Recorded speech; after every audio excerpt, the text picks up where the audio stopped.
Hi friends, Chaitra నవరాత్రులు లేదా శరణ్ నవరాత్రులలో 8వ రోజు అంటే దుర్గాష్టమి రోజున మనం ఆరాధించే అత్యంత పవిత్రమైన ప్రశాంతమైన రూపం మహాగౌరీదేవి. మహాగౌరీదేవి పేరులో మహా అంటే గొప్ప లేదా అత్యంత మరియు గౌరీ అంటే తెల్లని వర్ణం కలది లేదా గౌరవర్ణ శోభిత అని అర్థం. మహాగౌరీదేవి మంచులాగా, శంఖంలాగా లేదా తెల్లని కుంద పుష్పంలాగా ధవలంగా అంటే ప్యూర్ వైట్లో మెరిసిపోతూ ఉంటుంది కాబట్టి దేవికి ఆ పేరు వచ్చింది. పురాణాల ప్రకారం పార్వతీదేవి శివుడిని పతిగా పొందడానికి 1000 సంవత్సరాల పాటు కఠోరమైన తపస్సు చేసినప్పుడు ఆమె ఆహార పానీయాలు విడిచిపెట్టి ఎండకు, వానకు, ధూళికి గురి అయింది.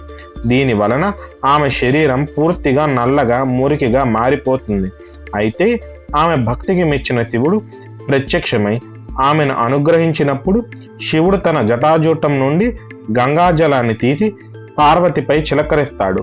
ఆ పవిత్ర గంగాజలంలో అభిషేకం చేయగానే ఆమె ఒంటిపై ఉన్న నలుపు అంతా తొలగిపోయి ఆమె శరీరం విద్యుత్ కాంతిలా మెరిసిపోయి తెల్లని వర్ణాన్ని సంతరించుకుంటుంది. అలా నల్లని కాలరాత్రి లాంటి వర్ణం నుండి తెల్లని మహాగౌరిగా దేవి ఆవిర్భవించింది.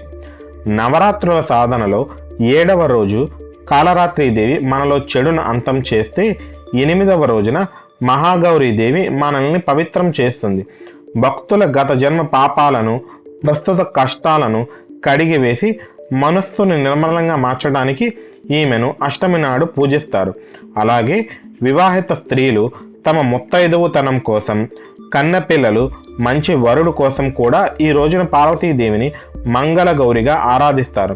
అంతేకాక యోగశాస్త్రం ప్రకారం కూడా ఈ రోజున సాధకుని మనసు నెత్తిపై ఉండే సహస్రారానికి సమీపంలోని సోమచక్రంలో ఉంటుంది. ఈ చక్రం అమృతానికి, శాంతికి నిలయం కాబట్టి ఈ రోజున మహాగౌరీదేవిని ఆరాధన చేయటం వల్ల మనసులోని అలజడ తగ్గి సంపూర్ణ శాంతి లభిస్తుంది.